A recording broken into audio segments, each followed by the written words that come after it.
Hi friends, அஸ்ஸலாமு அலைக்கும். வாங்க ஈஸி மெத்தடில் சூப்பராக ஒரு பிரியாணி போடலாம். அதற்கு தேவையான பொருட்களை பார்த்துக்கலாம். 1 கிலோ மட்டன் எடுத்திருக்கேன், 1 கிலோ பாஸ்மதி ரைஸ் எடுத்திருக்கேன், பானில் நெய் எடுத்திருக்கேன். குக்கரில் மட்டனை நன்றாக கழுவி சேர்த்துக்கலாம். அதற்கூடவே தயிர் சேர்த்துக்குவோம் 1 பாக்கெட்டு. சக்தி பிரியாணி மசாலா கொஞ்சம் சேர்த்துக்குவோம் தேவைக்கேற்ப. எலுமிச்சை சாறு 1 பழம் பிழிஞ்சு வச்சுருக்கேன், அதையும் சேர்த்துக்குவோம். இஞ்சி பூண்டு பேஸ்ட்டையும் சேர்த்துக்கலாம். கூடவே 1 டம்ளர் தண்ணீர் சேர்த்துக்குவோம். தண்ணீர் சேர்த்து வேக வைக்கும் போது குறைச்சலாக தண்ணீர் சேர்த்துக்கலாம். இப்போ தேவைக்கேற்ப உப்பும் சேர்த்துக்குவோம். இதை நன்றாக குக்கரில் வேக விடுவோம். இது ஒரு பக்கம் வேகட்டும். இப்போ பானில் நெய்யை எடுத்து ஒரு சட்டியில் பிரியாணி தாளிப்பு முறை எப்படின்னு பார்ப்போம். நெய் சேர்த்துக்கலாம். கூடவே கொஞ்சமாக ஆயிலும் சேர்த்துக்குவோம்.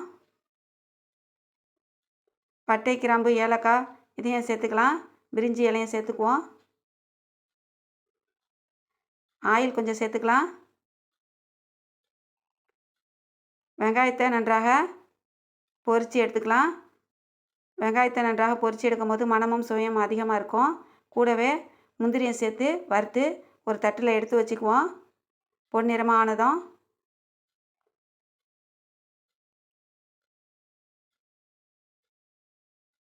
வெங்காயம் நல்லா வறுப்பட்டதும் தக்காளி அப்புறமா சேர்த்துக்குவோம். இப்போ ஃபஸ்ட்டு வெங்காயம் வறுத்ததும் கொஞ்சமாக எடுத்து வச்சுக்கலாம். முந்திரி சொலையும் வெங்காயமாக கொஞ்சம் எடுத்து வச்சுக்குவோம். கடைசியாக பிரியாணியில் தூவி விட்டால் மணமாக இருக்கும். இப்போ கொஞ்சமாக எடுத்து வச்சுக்கலாம். இப்போ தக்காளி சேர்த்துக்கலாம். சிகப்பு பச்சை மிளகாய் சேர்த்துக்குவோம். மிளகாய் பழம், புதினா மல்லி சேர்த்துக்குவோம். கேரட்டு எல்லாத்தையும் நன்றாக வதக்கி எடுத்துக்குவோம். தேவைக்கேற்ப இஞ்சி பூண்டு பேஸ்ட்டையும் சேர்த்துக்குவோம். ஏற்கனவே மட்டனில் சேர்த்துருக்கோம், இப்போயும் சேர்த்துக்குவோம். 1 கிலோ பாசுமதி ரைஸுக்கு 1.25 லிட்டர் தண்ணீர் எடுத்திருக்கேன். தேவைக்கேற்ப உப்பு போட்டுக்கலாம். இப்போது தண்ணீர் கொதி வர்றது வரைக்கும் அரிசியை களைஞ்சி கொஞ்சம் நேரம் ஊற விடுவோம். ஊற விட்டு கொஞ்சம் நேரம் வடிகட்டி எடுத்துக்கலாம்.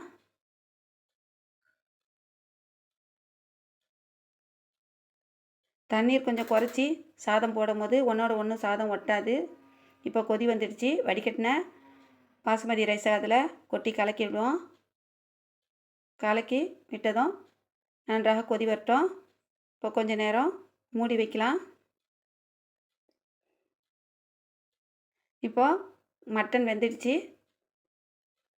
கறி பிரண்டு வந்து சுருண்டு நல்லா அழகாக சூப்பராக இருக்குது. சோறு நல்லா பிரண்டு வந்ததும் இன்னும் கொஞ்சம் பிரண்டு வரட்டும், தண்ணீர் சுண்டுட்டோம். அப்போ நம்ம குக்கரில் வேக வச்ச மசாலாவோட உள்ள கறியை சேர்த்துக்கலாம். இப்போ நன்றாக பிரண்டு வந்துடுச்சு. இந்த ஸ்டேஜில் நம்ம கறியை மசாலாவோட எல்லாத்தையும் சுத்தமாக அந்த சாதத்திலேயே கொட்டிடலாம். கொட்டி நன்றாக கலக்கி விடுவோம். கலக்கி விட்டு கொஞ்சம் நேரம் மூடி வைக்கலாம். இப்போது கொஞ்சமாக புதினா மல்லி மேலே தூவி விட்டுக்கலாம். தூவி விட்டுட்டு ஆரஞ்சு கலரும் லெமன் கலரும் ஃபுட் கலர் சேர்த்துக்கலாம். மசாலா கம்மியாக தான் போட்டிருக்கேன்.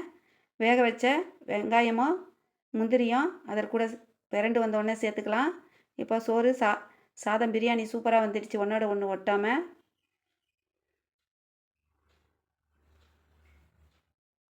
இப்போ அந்த வெங்காயத்தை கலக்கி எடுத்துக்குவோம். முந்திரியும் சேர்த்து அதையும் நன்றாக கலக்கி விட்டுடலாம். நன்றாக மணக்கும். இப்போது கொஞ்சமாக சாப்பாட்டு நெய், பானில் நெய்யும் சேர்த்துக்குவோம். இன்னமும் மணமும் சுவையும் அதிகமாக இருக்கும்.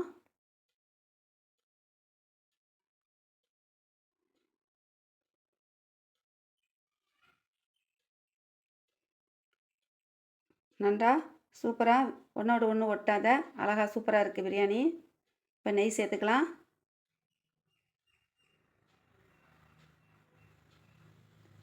பிரியாணி சூப்பராக ரெடி ஆகிடுச்சு. அடுத்தது ஆனியன் ரைத்தான் எப்படின்னு பார்ப்போம். ஆப்பசால்னான்னு நாங்கள் சொல்லுவோம், ஆனியன் ரைத்தான்னு சொல்லுவாங்க. இப்போது வெங்காயத்தை பொடிசாக கட் பண்ணி எடுத்தாச்சு. பல்லாரி வெங்காயத்தை, கேரட்டு, புதினா மல்லி, தயிர் சேர்த்துக்கலாம். அதற்கூட சுகர் சேர்த்துக்குவோம். சுகர் சேர்க்கும் போது தான் டேஸ்ட்டு கொடுக்கும். தேவைக்கேற்ப உப்பு சேர்த்துக்கலாம்.